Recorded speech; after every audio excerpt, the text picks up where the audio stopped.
the better understanding we get of how this ecosystem operates informs how we make decisions about the future here. And SeaDoc does that better than anybody else that I know. Joe and I have co-authored a book on the Salish Sea, and that's primarily an effort to get the word out about what's here. Because if you were just to look out at the blue water, you'd see a beautiful, beautiful seascape, but you have no idea the layers beyond what you can see, and how everything is co-adapted, how it fits together, and that's exciting. It's more than a book, and actually Joe wrote a sentence in the book that means a lot to me. It's the header for one section in the book, and it's more important to know than to simply identify.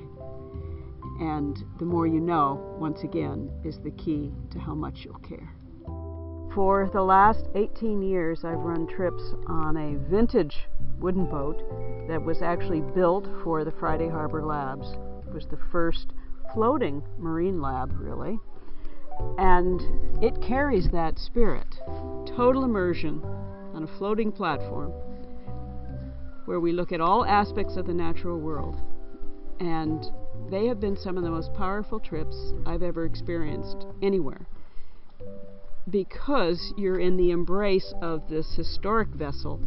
It carries the spirit of all the students and their professors who traveled those waters all those years ago. And there's just power to it that you can't get any other way. And I do feel that energy in what SeaDoc does, is at the level of commitment. I mean, I make people go out at night in the dark and listen, look, but be in it.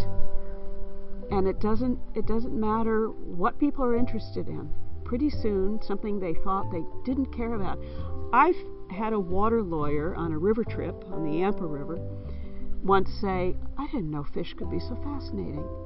We just happened to have one of our leaders was the former head of the endangered fish program in the Colorado River system. And honest to God, any story he told about a fish was poetry. Well, all the naturalists I've ever worked with and choose to work with can do the same thing. And that's a whole different window to open for people. And they never forget it.